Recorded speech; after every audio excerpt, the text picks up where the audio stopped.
Right, welcome back to another episode of Inside the Process podcast. As you can see, we've got a new setup going on here as well, so this is our first time doing this. It is pretty cool. It's more professional looking. Yeah, solo episode with just me and Lewis, which we're looking forward to. We've got a sort of different sort of podcast episode that we've not really done so far. It's more so going to be based around training. So a sort of training segment. Me and Lewis have each got two topics that we want to discuss, and we're going to do this on a sort of regular basis, kind of just literally a whole episode evolved around training, because me and Lewis truly believe that training is so important, and we do want to put out a lot more educational content out when it does come down to training. But before we get into that, and before we get into the general chat, obviously last week's podcast was sponsored by the one and only Pit Stop Nutrition. So first of all, before we get into where we're at as well, we're actually going to announce the winner. So I'm so excited. I'm going to film this on my phone as well, to then go into the story. Okay. Yeah, do I really need to though? Because I'll just take a photo of it. Just take a photo. Yeah. Do you know how to share screens? That'll good. I'm currently just allowing every cookie on the spin the wheel. Oh, good. Well, while we get that set up, I'll entertain people, because I'm not going to edit any of this out. Prep's begun, mate. Prep's begun. This is our first Inside the Process podcast with you in prep. Well, I was in prep last week. I know, but yeah. Or something. But yeah, fucking everything's moving nice. I'm just feeling good to be hungry again. That's the main thing. I like feeling hungry to a certain degree. Yeah.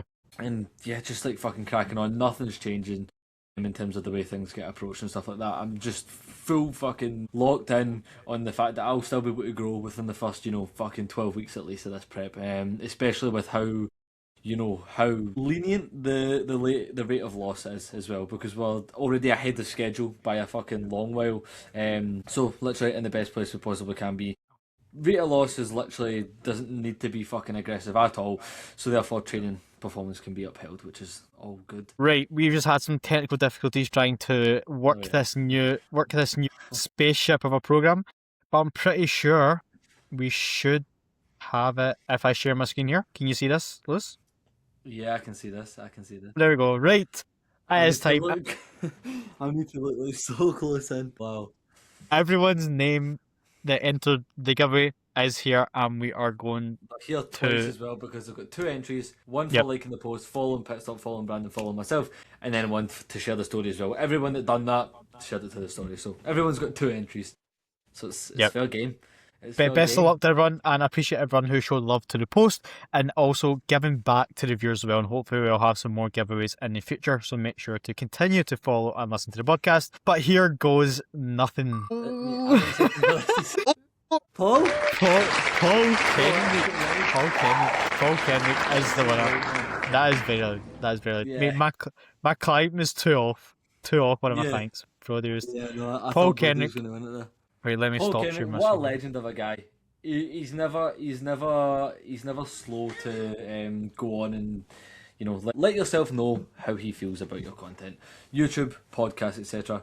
So yeah, couldn't have gotten a nicer bloke. Paul Kenrick, mate, I hope you enjoy the goodie bag from Pit Stop. I'll get your details sent to Pit Stop. I'll give you a message, obviously. You can send me your details, etc, etc. Get that sent to Pit Stop and get the little goodie bag sent out to yourself. So yeah, that's the first segment done of the podcast. And while we're here as well, shameless plug, InsideTheProcess.pod on Instagram. We do have we have our own sort of Instagram tag, because we're gunning for some big things. We want to see you nominate us and be on the stage podcast of the year when the time comes around next year. But we've also just got that to post, clips of the podcast on as well. So yeah, get following that, or get following that. I would say we'd do something for like 100 get us to 100 subscribers. We'll do absolutely sweet fuck all. Now listen. We'll say what's like. I say 500. Boris to come on the podcast if we get 100. Yeah. We'll ask him. We don't know if he'll say yeah, but we'll ask him. But yeah, we also are looking to get some cool guests in the future as well. So if you do have recommendations, do just send them over. And we will be putting up our question boxes over there as well. So if you want to ask a question on the podcast whenever we do a guest episode, or even beyond the process as well, possibly we'll post it there. But mostly for clip stuff as well, just putting real format of the kind of sort of educational content that we do put out there, for that'll be extremely beneficial. For those who, might not be able to catch up on the podcast every single week, they can, see the educational, still get a lot from it by following that account. So show some love and Yeah. follow that there. But diving into the first topic, mate, would you like to start off with one of your topics? Yeah, I sent you this earlier on. The main topic, I think the topic that deserves a little bit of love is fatigue management. Again, something that we said I didn't want to go too far into it before we started the podcast, because I don't want to start, going over all the juicy bits. But I do think the word the phrase, sorry, fatigue management has lost its meaning. With obviously the sort of, I say resurgence, the sort of awakening of the fatigue management, RIR sort of thing, and then you also have the people at a little bit of technical difficulties with the camera there. You also have the people that, as I was saying, like will just go over leaps and bounds to manage fatigue before they've already got like the sort of non-negotiables of training intensity in check. But, on the flip side of that, I think the main problem now that we're faced with is people, just completely disregarding fatigue and acting as if it just doesn't exist and it's never going to get to them because they're so fucking hardcore. And realistically, things even just like taking time to wind down at the end of the day can be so beneficial in just keeping you feeling fresh, even just from a mental standpoint, because we all know, the feelings, the effects, sorry, of fatigue are similar from, like a physical fatigue and obviously like that psychological fatigue as well. So you want to be just allowing yourself time to wind down, chill out. And a thing that I think you should really be looking to do is do something that's not bodybuilding related. Have a, like a non-bodybuilding related hobby if you must. It sort of takes you out of that because it's a very all-consuming thing, and to sort of take a little bit of a step back from that for literally like an hour at night is something that I've found very beneficial. And obviously we said in the New Year podcast, one of my goals this year is I want to be more than just a bodybuilder, and I want to set myself up to be more than just a bodybuilder, someone that strives to have bigger muscles, because I think I offer a lot more as a person than just, as I say, a bodybuilder. And one thing I've been doing is I share it to my stories every now and again. I play the Nintendo Switch. That's like my other hobby, if you like, towards the end of the night. Myself and Ellie will sit down and we might play a bit of Pokemon. We've got a new game, Splitgate, but we've not actually had a chance to play that. I feel like it's a two-player one. I've heard so much good shit about it. A boy in my work said to me, he was like, "Oh, you need to get that." It was like double discount that day because it was payday. I was like, you know what, fuck it, let's get it. It was like 20 odd quid or something.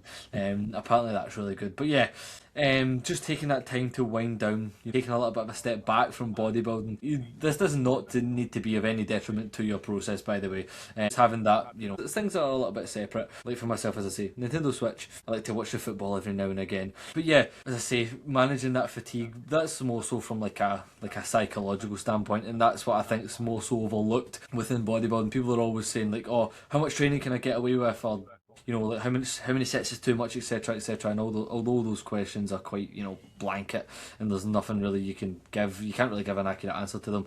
I think the more overlooked thing is the psychological fatigue. So yeah. I'm sure you'll have some stuff to say with regards to that topic as well. Yeah, so in regards to kind of what you said initially was like every time we have a podcast as well, like when you start kind of talking, like I always have like little things I just want to like chime in on, but bullet I'll points, yeah. I try and keep like a kind of mental note of it in my head. So kind of going back to the start, what you said with the fatigue and like some people being like, it's almost like we're either at one end of the spectrum towards like Yeah. the trend on social media, you know what I'm saying? But and I think that goes to show like how important it is. Like the most progress most of the time always lies like right in the middle, and people Yeah. are so obsessed with being on one end of the spectrum, being so overthinking fatigue or not thinking about it at all. But right in the middle when is going to be the perfect point towards this topic, I think. Yeah. And actually, one of my topics I wanted to get into, and it kind of goes with this, is are you overtraining or are you under recovering? Which kind of some things you said there, and like little things that you said, like things you do outside the gym, switching off. Like you said, the Nintendo Switch, playing that with Ellie, like I'm sure that goes a long way in just chilling the fuck out, mate. Literally like 45 minutes.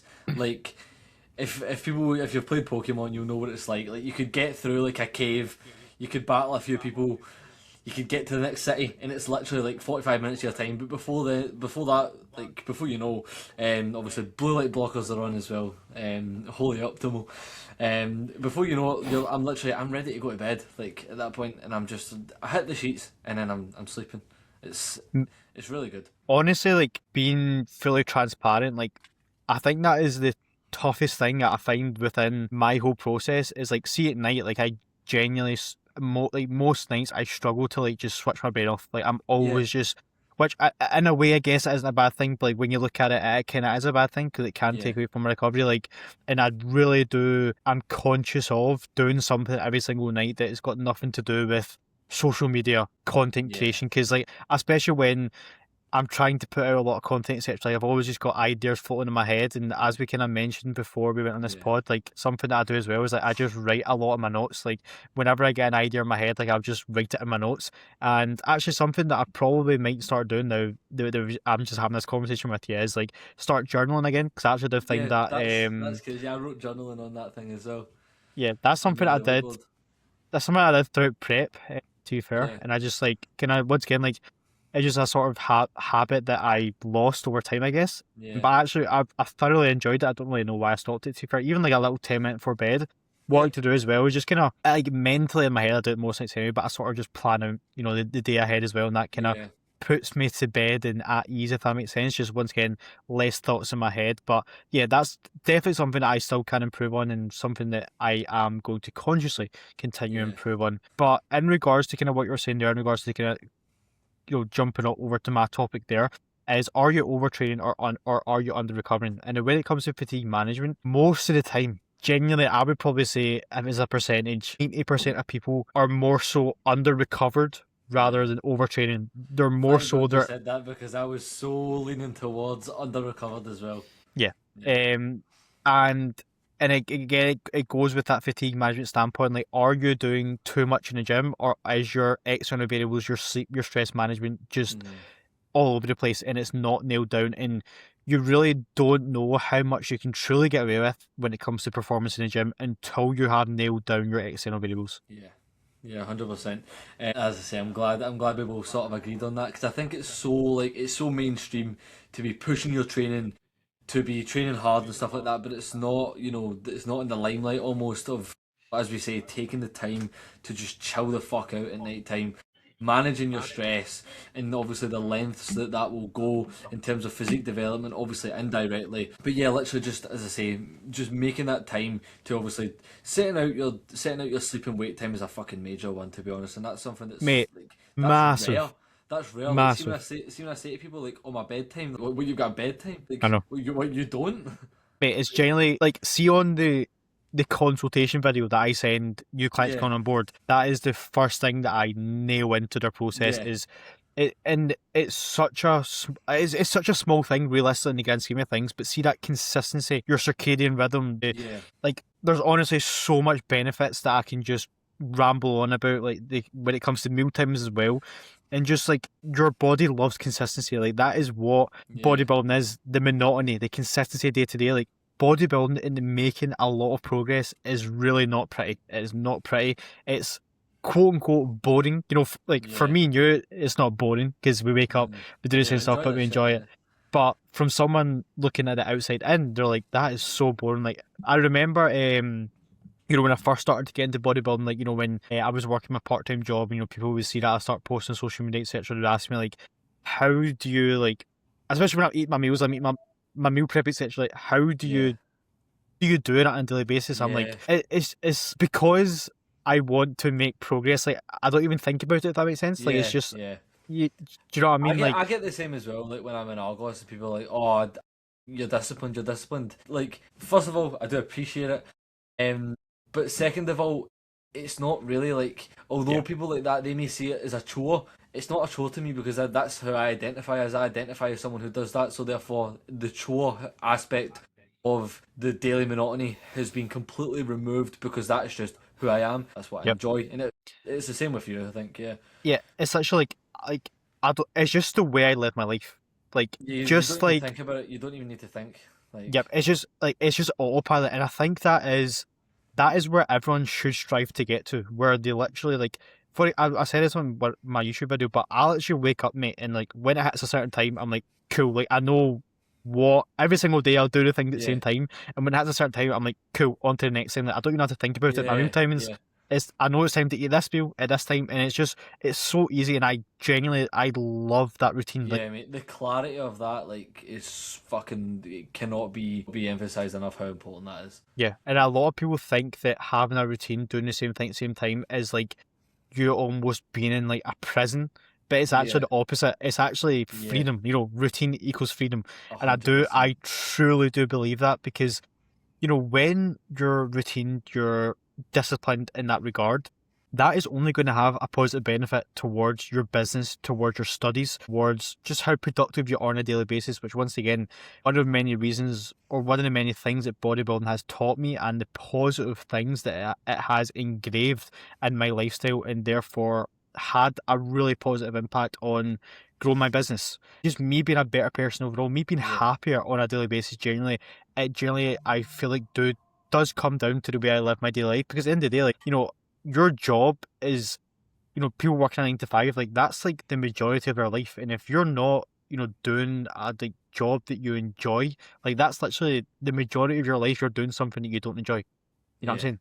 And I think that people need to realize. I don't even know how I got onto that topic, but yeah, I think people need to realize that as well. Is like that's something that you know after I finished school, like I didn't necessarily know what I wanted to do, but I know that I didn't want to continue working the part-time job that I was on, if that makes sense. And yeah.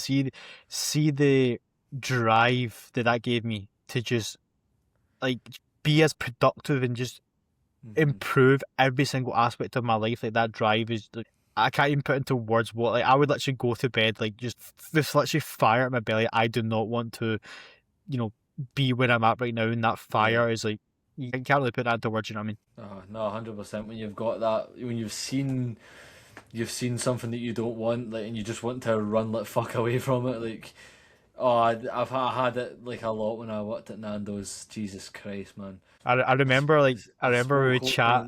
open and honest about fucking working there, man. Genuinely, like, nah, you know what? I don't give a fuck. I'll say what I want. Nando's is the worst fucking place to work. We'll clip this and get out. Yeah, Nando's we'll is the cut this one. worst fucking place to work ever. I swear to God. They would have. I remember once, like, someone phoned in sick. I was meant to finish at like 10 o'clock. Realised that I'd probably got out at like 10:30. But someone that was meant to be coming in at night started cleaning. And for cleaning, they'd phoned in sick. So it wasn't even voluntary. I was told I was staying on until everything was fucking done. I didn't get out there till about 1:30 in the morning. Ah, Jesus Christ. I remember I went home and I Fucking just hell. burst out into tears, like lying on the kitchen floor, just like, I fucking hate this. Like, I need to Yeah. just, like, I get another job, I just like, get the fuck out of here. Long story short, I got out of Nando's. Yeah. 'Cause I remember when you would come in the gym and like obviously then like with again like the different you know work schedules, work routines, etc. Like you Yeah. wouldn't be in at the same time, etc. And you would just let me know like you just fucking hate working there. Like you would always just talk So negatively bad. about it. Yeah. And I'm not like a moaner. Like, Yeah, yeah, I just get on with like everything that's fucking in front of me. Again, like, I can't really complain. I've put myself in this position that I'm in, and then it's mad now doing to, improve it. But like, Jesus, man, Nando's was awful. yeah. But I think as well So like bad. people need to realize as well that you know everyone isn't going to be in a fortunate position where they can work a job that they enjoy. And like at Yeah, times yeah, like I worked a part-time job like you know I worked in McDonald's, you know, worked at yeah, McDonald's, so I mean that was like I mean I wouldn't say it was bad, but you know what I'm saying like it's not the most yeah. enjoyable job, you It's know. not. So and that was like what like 3 years working part-time there. So again, like you need to embrace the suck in a sense, and you need to go. I wouldn't say you need to, but there may be times where you have to embrace the suck and simply just get on with it. But making sure that you're not moaning, you're not, you know, sopping about it. Like you're in this position because of you at the end of the day. And if you want to change and get Yeah, out of this position, it's literally down to you. Like it's no one is coming to save you, offer you fucking just give you all this money, etc., or whatever your goals may be. Like, if you want to change, if you want to be in a better position or get a better job, it's literally down to you to take action mhm, on a daily basis and change that. And yeah, that goes with bodybuilding, physique development. If you're not happy, especially within physique development, like you look the way you do because of the actions you take daily. Like that's the mhm, harsh reality.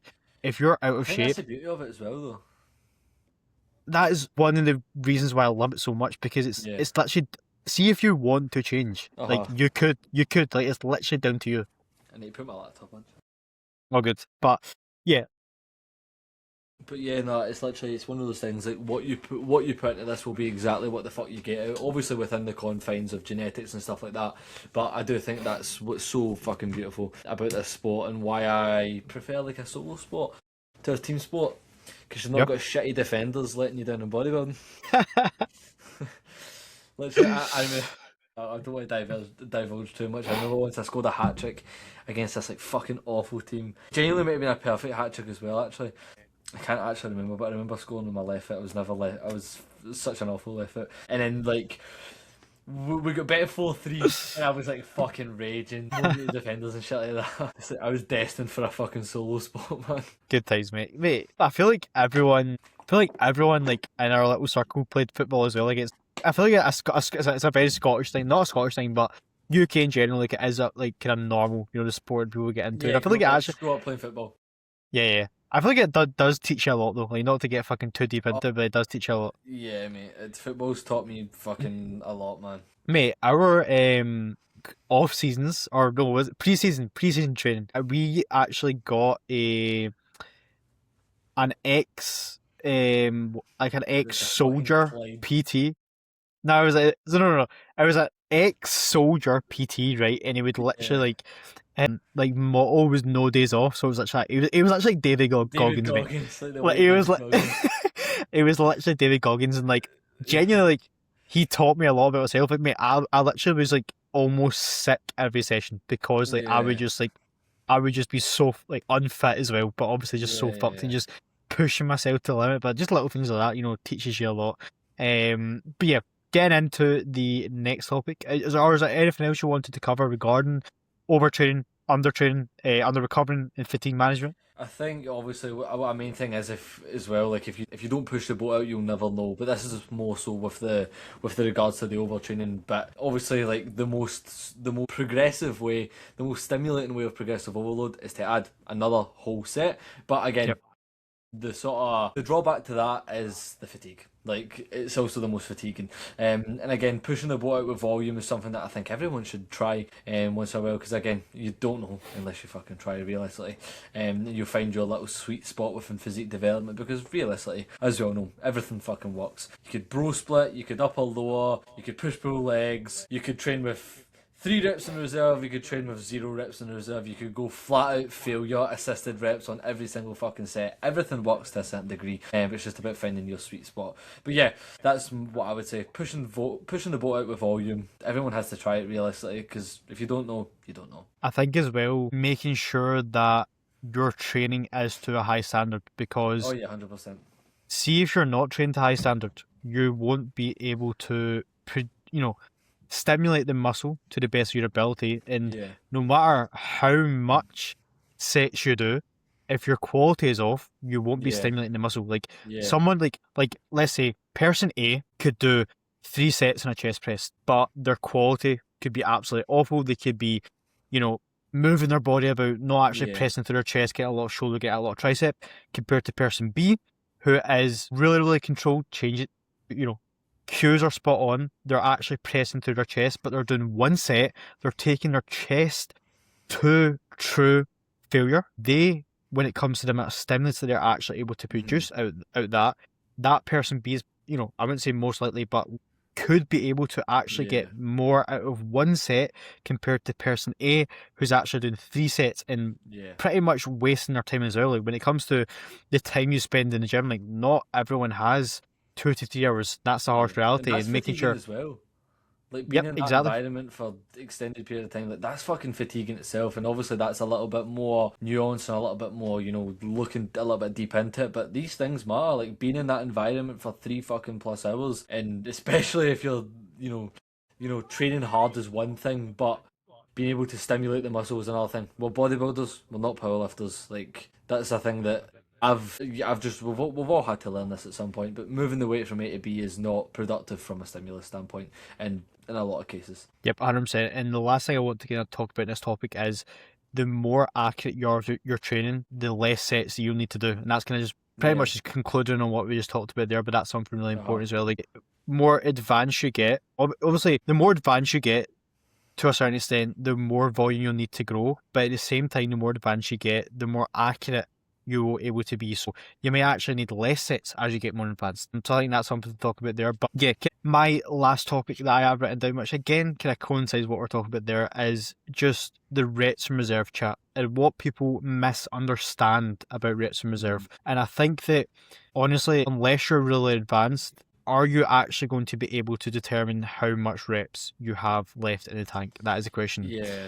If Yeah, you're I not know. able to put, actually train to failure, like how many people do you know, for you watching and Lewis here, how much people do you actually know that's able to take a set to 0 reps in reserve? Yeah, it's that like that's a fucking skill. Like even when we're in the gym, again, this is no disrespect to anyone, but it's never more than a handful of people in the gym at the one time that Yep. you go, right, they train to a really fucking good standard. And that again, like everyone, there's always something that everyone can improve upon, and that's the reason why fucking coaching and consistency of training clips is like of such a high level of importance. But as I was saying, what was the I've sidetracked so fucking far there. I just went away from the actual topic. Reps in Oh, the reserve. vets in reserve, yeah, yeah. And that's why obviously that sort of stuff exists, just to obviously keep this stuff at a high standard. And those are the type of people that can maybe look to get those extra 1s and 2% from the training by maybe leaving a rep in the tank. But I think for the most sort of case, especially for young lifters as well, like you're going to be able to get away with a lot more while you're young. You're primed to fucking grow. I wouldn't be overly cautious regarding stuff like reps in reserve. Again, I utilize reps in reserve for hamstring work and hamstring work only, because I don't want any sort of, I don't want to take 50-50 reps because I've got the dodgy behind my left knee. And again, that's just more from like a recovery sort of standpoint, as opposed to just blatantly leaving reps in the reps in reserve for like from a fatigue management standpoint. But yeah, that's my main take on it, to be honest. Yeah, there's definitely a time and place, even for, us. Like, I use rep reserve again, like things like peak week, for example, Yeah, or deloading, especially for clients. If clients really enjoy training and they don't like taking, time off the gym, I will just run a reps from reserve approach. We'll just reduce the volume, and that'll be their sort of deload. We'll just be yeah, training not to failure. What I kind of want to talk about here regarding this topic is how to know if you're actually training to 0 reps from reserve to failure. yeah, I think there's a little checklist that we can go over here. Is like, first of all, videoing your training clips. What you want to be seeing and looking out for is your rep speed, so that your sets, the speed of those last reps should involuntarily slow down. So the speed velocity should, with you, involuntarily heavy on that, by the way. But yeah, yes, involuntarily, and that is highlighted. The yeah, AI, or if the AI clip can just put a massive bold on the clip, that would be yeah, nice. But yeah, yeah, like, that is the key thing in what we just said there. You don't choose, you don't decide when failure happens. All you're focused on is giving 100% into yeah, every single one of the rep. And when you fail, you go to 0 RR, you you're still giving everything you can. Like, imagine you're like, the weight is literally about to crush you. Like, let's say you're doing a leg press, and if you fail this rep, the leg press is going to crush you. Like, see that almost fight or flight kind of mindset. Like, you giving 100%. You need to continue to give 100%. And again, the skill of being able to brace correctly, have as much oh force yeah, output as possible, is super, super key. And you actually being able to take your sets to failure. If you don't have these sort of training skills in place, you simply will literally not be able to take the set all the way there.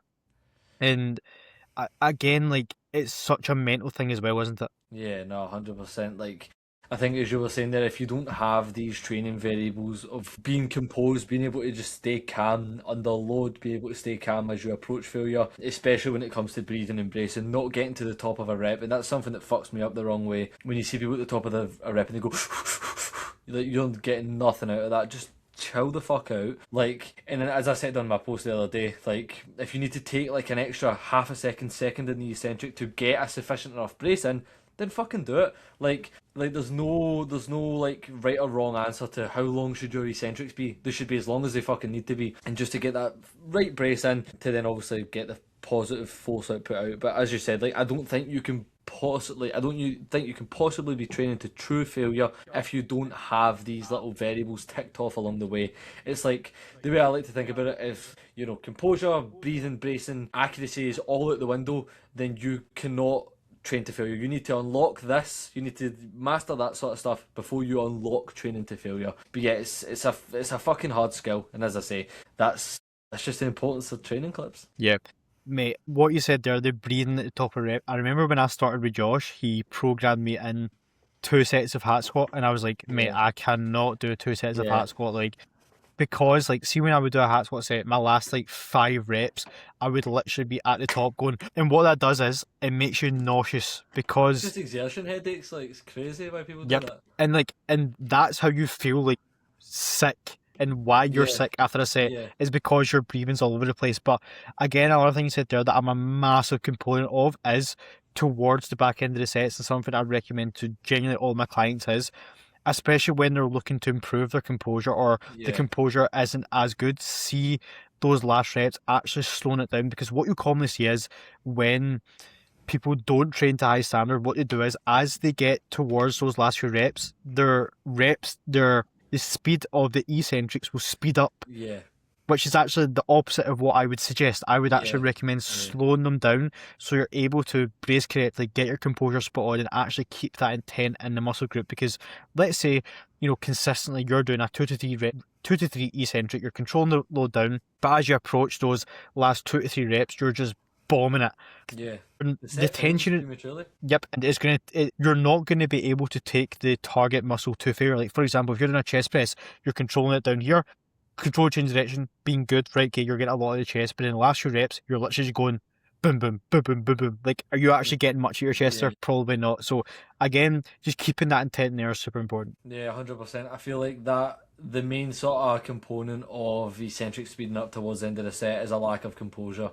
Yep. And it's an almost like get me out the set sort of. It's like the fight or flight, and it's the choosing to flight sort of option. You're just like, oh, Yeah. get me out the fucking set, like dive bombing, fucking eccentrics and stuff like that. But as I say, that's something as well that I'm like super, super, not nitpicky, but super, super. Like I'm a very high believer of slowing down the eccentrics, as we say. I think the benefits it's done for me, just anecdotal evidence that what you see from people day to day training, it's just yeah. And when you do sort of perform, when you sort of inflict these positive changes upon clients, it shows, and it just 100%. shows, especially when it comes to leg work as well. Obviously, being able to build up that composure when it comes to like a leg press, like a squat press, a squat, for example, any sort of fatiguing, highly demanding leg movement, when you're building up this composure, it fucking really shows, and it's what really can separate people that have decent legs and people that have really fucking good legs. And especially, as I say, it's more than so prevalent for lower body movements, I think, just because of the whole pain and sort of suffering almost that's attached to lower body training. Yeah, I feel like leg training, especially in training your legs to a very high standard, is a very much level above upper body training. I feel like if you Yeah, can train legs to a very high standard, like I wouldn't say easily be able to train or take your sets all the way in your upper body, but it's a whole different ballgame when it comes to yeah. really keeping your composure. And even now, like, it still tests us, like it Oh, truly does 100%. test you. It truly does test you. Training never gets easy, and it should never get easy. It Yeah. should continually get harder. Mate, it gets fucking harder realistically as you Literally, go on. because when you Because, get more accurate, like people like being hardcore training is being fucking so accurate because it yeah. genuinely makes Uh-huh. the set so much harder. Yeah, that is hardcore. Not just fucking throwing weight from A to B. And I think that does sort Yep. of transcend nicely onto the next topic. Obviously, as you continue to train, training does get harder, and you need to, and I don't want to speak in absolutes, but you may want to look towards things like microloading, because you're not going to be able to add, like, let's just say, nice one, you've added 2.5 kilos per side on your hat squat and you've matched reps this week. You're not going to be able to do that for 4 weeks in a row, and you certainly aren't going to be able to do that for months in a row, because guess what? You'd be stronger than Kiffy West, and guess what? That's not going to fucking happen. So you Yep. may want to look towards things like adding a point two, even a 0.25 on each side is again like that's very that's a little bit more accurate and in detail than even I go for. I just like a 0.5 kilo each side to say a hack squat, to say a leg press, but you're not just gunning for the max reps, you're gunning for an extra rep as well. It's those two sort of forms of progression. And as I put up in a post today on my Instagram about microloading, think about like person one who microloads, they add on 4 reps over 4 rotations, but they're also adding on a kilo, half a kilo each side. So that's 4 kilos in total, say, over 4 rotations. Whereas person two just progresses just via solely reps. Nice 4 rotations down the line, they've got 4 more reps, but they've not got 4 more kilos to show for it. And again, when you compound these small little wins up, and this is all physique development, all bodybuilding is literally made up, compounding these small little wins over time, and until you go, wow, look what I fucking built. And again, I think microloading is a product of that. And again, I do think it gets bad name because of the sort of community that's associated with, and it's the same with fatigue management. Again, don't associate. I think this is like a whole different topic, but I wouldn't associate doing like utilizing variables as like a personality thing, because you see these people on TikTok and stuff like that. And I think if you are getting your knowledge from TikTok, or taking stuff from TikTok as a gospel, you're a whole different another level of fucked, to put it politely. Yeah, don't associate, little nuances, like managing this variable or that variable with a certain personality type, a certain group, because at the end of the day, most people are just trying to improve their training. Yep. I think a couple of things there, like almost kind of earning the right to as well, like it is for when you get deeper into a meso, when you are advanced, because at the start, realistically, you can be adding weight every single week in matching reps, but once you get in the line and your training really starts to slow down, you get deeper into your gaining phase, etc., you're not going to be able, and see if you are doing that, your execution will be getting worse week to week. It's that simple, because for your muscle to actually truly adapt, like that takes a long time, and it's a very slow progression when it comes to the logbook as well, and that's what it should be, because that's actually where the most progress becomes, because at the start of a new mesocycle, whatever you want to call it, new training split, etc., when you're learning the movements, you're developing the skill, that neurological adaptation is taking place. But once that has took place and you've learned the skill, on paper the progress starts to slow down, but actually that's when the true adaptations take place, and when you're truly 100%. actually adding new tissue.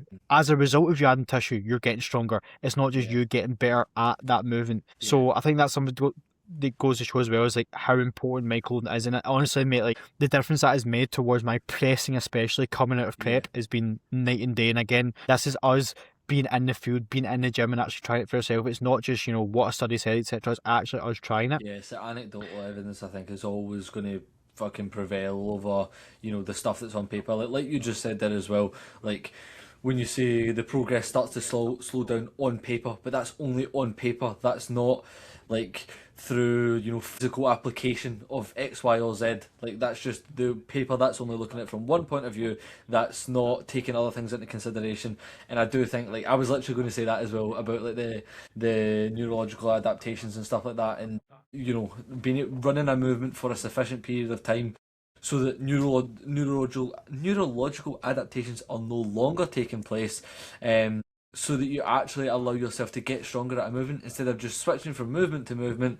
And again, if you do that, the neurological adaptations are always going to be fucking, sort of overshadowing your training. You're never going to realistically be able to make those true, adaptations to your training. You're never going to become fully accustomed to a movement. And I think that's something as well, like you see it as well with people in the gym and the split changes. Like, why the fuck would your split change from gaining phase to cut?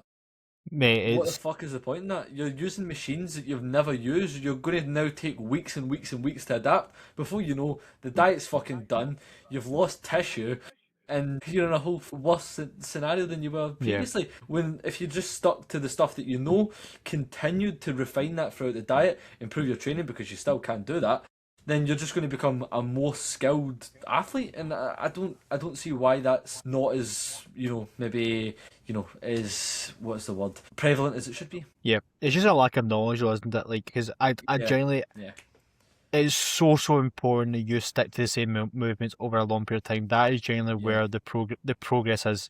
And once again, it's boring, but it's what works. Yeah, yeah, it's not like a, it's a very, again, you're looking at it on paper, looking at it from the outside, bodybuilding is a very grey sport. It's the same shit, Yeah, the same time every day. But at the end of the day, like that's just how you make progress. At the end, there's no fucking science. There's no science. There's no fucking. It's not rocket science. And you will get people trying to reinvent the wheel and stuff like that, and that's just for their own gain. There's no like rocket science to bodybuilding. It's yeah, the most simple, overcomplicated sport probably in the world. probably. Progress isn't pretty. You know what I'm saying? Progress doesn't Progress care ain't pretty about. and pink. Progress is grey and granite. Get it on a fucking t-shirt, mate. Get that on a tattoo. Progress isn't pretty and pink, it's grey and granite. Just It's that's so good, mate. true though. That's It's good. so true. No, Like it is like we're it's laughing, not but it fucking is so true. glamorous. It's not glamorous.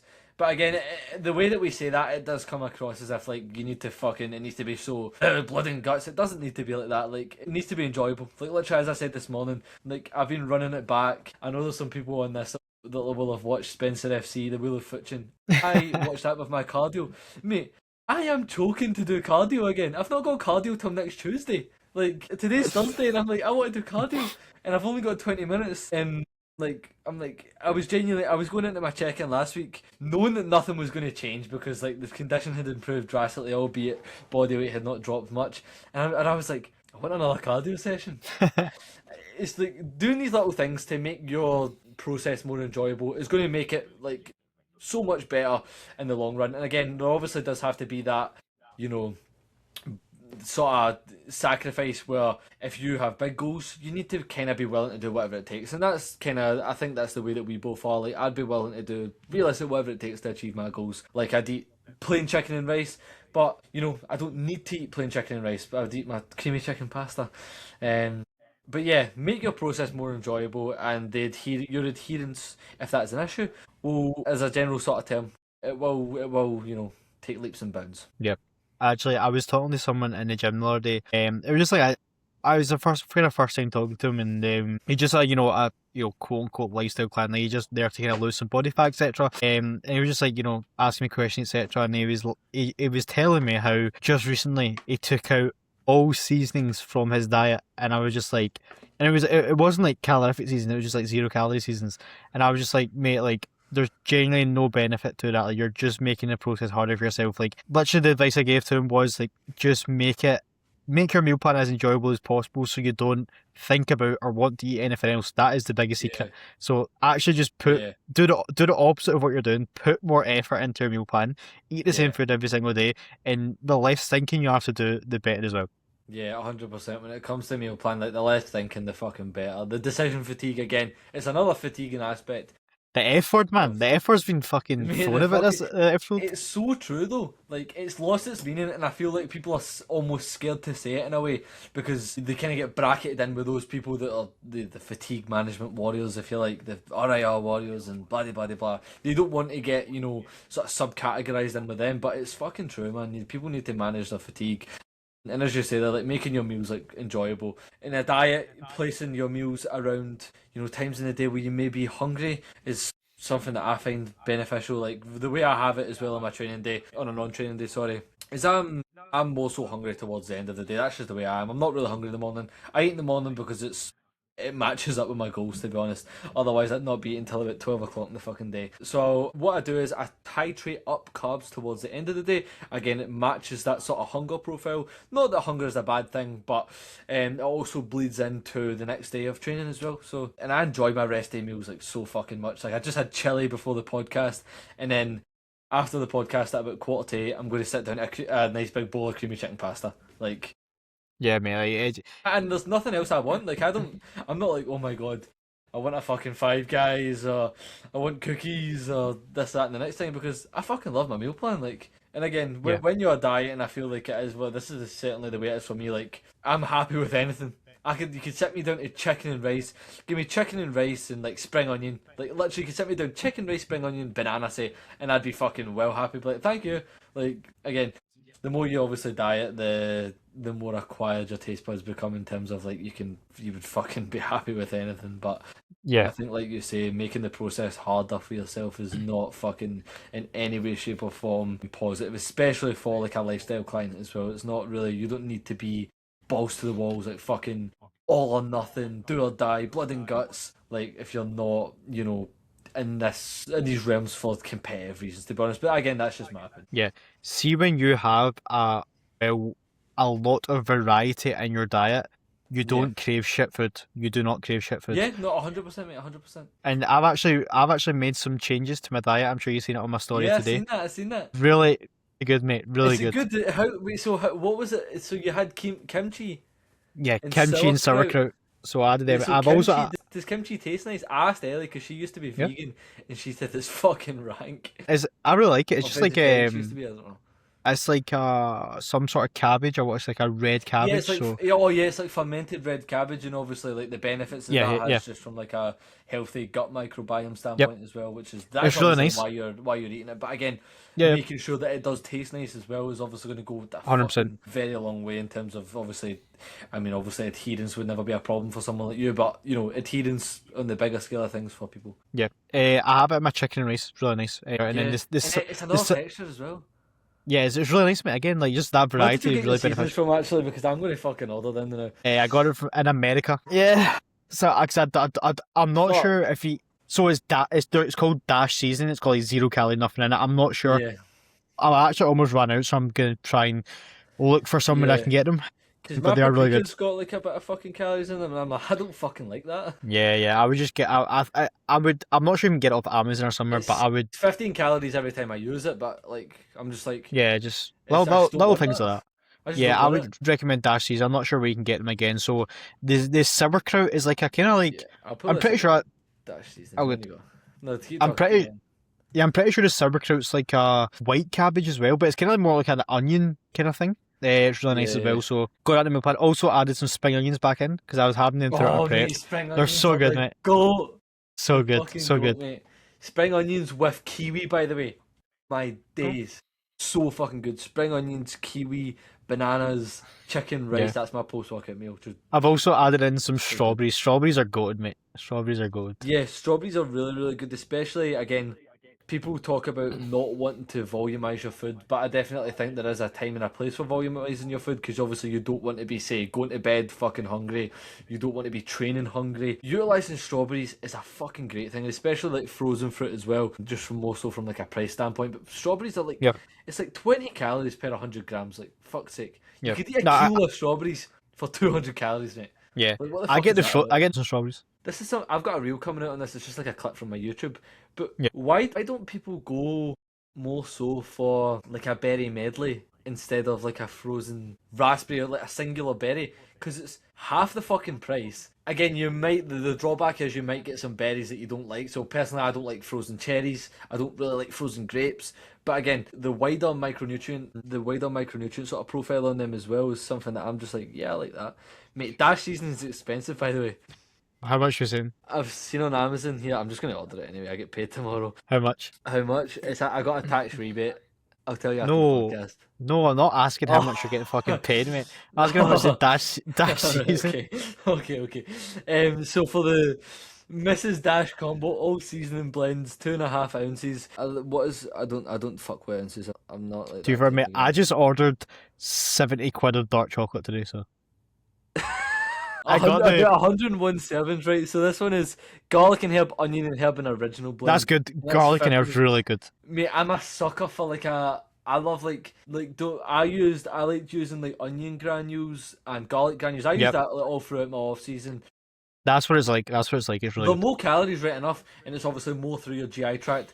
But balancing that off with increasing the palatability of your meals, I think the trade off for that for me was well fucking worth it because I used to look forward to all my meals when I was pushing up there at like 4,400 calories. I was looking forward to every last fucking bite. Yeah, $15.99 for 3 of these, man. Fucking hell. But you can also Yeah. there's like a big massive one, like a Mrs. Dash seasoning tub. It's at 595 catering size tub. So this is for like big fuck off companies. But this one's $36.99. Fucking hell. Yeah, I'm using 100% dark chocolate now, so we're not missing a beat, mate. I'm 15% ahead of you, mate. If there's orange nibs, I'm taking that 15% back. Is it the orange nibs one? Nah, just normal. No, I don't like there's almond chocolate ones as orange. well. Yeah, I Oh, don't you like don't like almonds or orange, chocolate. man? I don't Yeah, really so- like almonds, to be honest. Fucking like dark chocolate with almond croissant, man. Oh, Oh, my Jesus. belly. But yeah, I'm probably going to order this dash cheese, the chicken season. But there's so many different ones. There's Hey, chicken's good as well. multi-packs. Chicken's good as well. I would recommend chicken and Oh, garlic and herb. hold on a minute.